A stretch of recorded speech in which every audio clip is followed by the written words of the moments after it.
Good morning, student.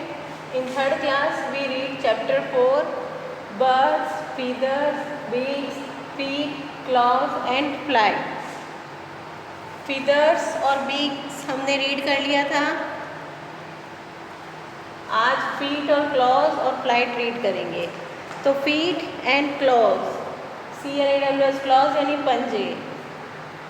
feet आप सबको पता है, पैर.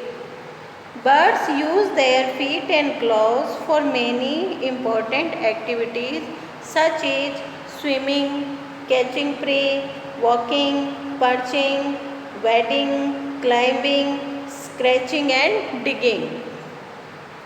इनके अंदर इन एक्टिविटीज़ में जो बर्ड्स हैं वो अपने फीट और क्लॉज यूज़ में लेते हैं. किस किस में? Swimming, catching prey, walking, perching, wading, climbing, scratching and digging. A bird may also use its feet and claws to protect itself from enemies. Birds अपने feet को claws को protect करने में भी यूज़ में लेता है. किससे? अपने दुश्मनों से. enemies यानी दुश्मन. Birds that swim. अब ऐसे bird जो swim करते हैं. Ducks, geese and swans all have webbed feet with 3 toes in front and 1 toes at the back. The 3 toes at the front are joined by skin which is called web. It helps the bird to push water back while ducks, geese और swans के 3 toes होते हैं. आगे वाले in front यानी आगे वाले और 1 पीछे. 3 कहाँ होते हैं?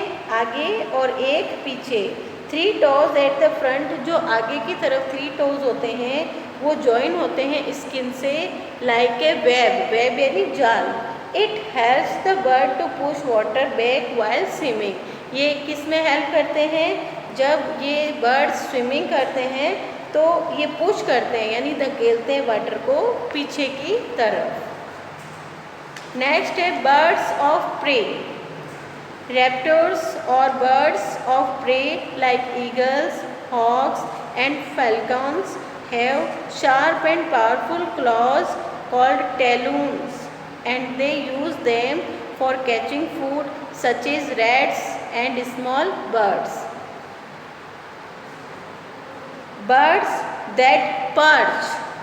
Crows, sparrows and maynas have 3 toes in front and 1 at the back. This kind of claw helps such bird to hold on to the branch of a tree while perching on it. Wading birds. Some birds do not swim but wade through water. Such birds have long, slender legs that allow them to walk slowly through water without getting wet. Cranes, herons and sandpipers are wading birds. तो देखो birds of pray ऐसे birds जो कि शिकारी होते हैं यानी कि शिकारी पक्षी. रैप्टर यानी शिकारी पक्षी. उसके अंदर हमने रीड किया ईगल, हॉक और फैल्कन्स. वो शिकारी पक्षी होते हैं. उनके क्लॉज किस लिए शार्प रहते हैं? अपने शिकार जैसे स्मॉल बर्ड्स हैं या रैट्स हैं उनको कैच करने के लिए. Birds that perch. पर्च यानी कि जो कि ट्रीज़ के अंदर अपना घोंसला या बसेरा बना के रहते हैं. क्रोज है, स्पेरोज है, मेनाज हैं, ये इनके एग्जाम्पल्स हैं. वेडिंग बर्ड्स हमने रीड किया. वेडिंग बर्ड्स में क्या क्या? एक तो हमने रीड किया क्रेन्स, हेरोन्स और सैंड पाइपर्स. ये ऐसे बर्ड्स हैं जो कि जल पक्षी कहलाते हैं. पानी के अंदर गहराई में नहीं जा सकते हैं, बिल्कुल धीरे से ही सरफेस के ऊपर ही खड़े रहते हैं, वेड करते हैं. नेक्स्ट पढ़ेंगे birds that climb. Some birds prefer to walk up and down free trunks on feet. The shape of their feet and claws help them walk. For example, a woodpecker has 2 toes pointed forward and 2 toes pointed backward. These toe arrangement supports it as it climbs up and down a tree. ऐसे birds जो कि climb करते हैं, climb यानी चढ़ना। Some birds prefer to walk up and down tree trunks on feet. कुछ ऐसे birds होते हैं जो कि जो रूट्स के आगे स्टेम होता है उसको ट्रंक कहते हैं। बड़े बड़े ट्रीज़ में जो स्टेम है बहुत स्ट्रॉन्ग होता है, तो कुछ ऐसे बर्ड्स होते हैं जो कि उसके ऊपर चल सकते हैं। किसके ऊपर? स्टेम के ऊपर। ट्रंक यानी स्टेम।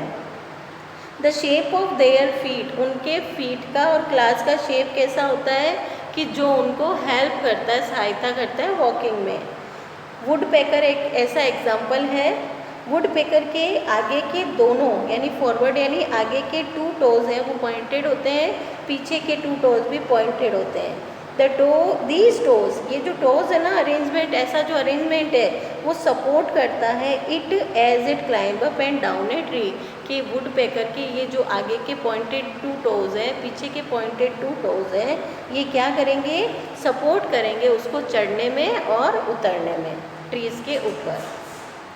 नेक्स्ट है birds that scratch and dig. Scratch यानी खुरचना और डिग यानी खोदना। Hens have hard and sharp claws. Hens के पास हार्ड और शार्प क्लॉज होते हैं। किसके लिए? जिससे वो स्क्रैच कर सकती है। Hens have hard and sharp claws that help them scratch and dig the ground for insects and seeds that they eat. Next है how birds fly। तो हमने फीदर्स पढ़े थे, डाउन फीदर, फ्लाइट फीदर्स। उसके बाद बीक्स पढ़ी, feet और clause पढ़े, और अब क्या है? फ्लाइट यानी कि उड़ान की। How birds fly. Most birds can fly. Here are some feathers that add flight in flying birds. A light body made up of hollow bones, यानी कि बर्ड्स हैं वो फ्लाई करते हैं क्योंकि उनकी जो बॉडी का वेट है वो लाइट होता है, उनकी बोन्स होलो होती है, खाली होती है, खोखली होती है। होलो यानी खोखला। ए boat shape body that easily moves through air. उनकी बॉडी का शेप कैसा होता है? बोट शेप का होता है, जो कि एयर के अंदर इजीली मूव कर सकता है। Wings are attached to a bird's body with strong muscles that help the wings move up and down and forward and backward, causing flight. Moving of the wings upward and backward is called upstroke movement, or moving of the wings downwards and forwards is called downstroke movement. जो wings है ना, जो birds की body पे attached होते हैं, उनकी muscles बहुत स्ट्रॉन्ग होती है। अब देखो इसमें 2 टाइप की मूवमेंट बता रखी है, अप स्ट्रोक और डाउन स्ट्रोक। अप स्ट्रोक कौन सा है? अपवर्ड और बैकवर्ड, यानी कि अपवर्ड ऊपर की तरफ, बैकवर्ड और पीछे की तरफ। और moving of wings downward, downward यानी नीचे की तरफ, और फॉरवर्ड यानी आगे। ये क्या कहलाता है? Down stroke. Okay. Feathers covering the wings help in flight.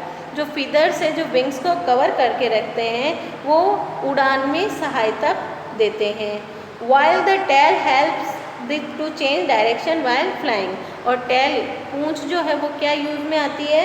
Direction change करने में।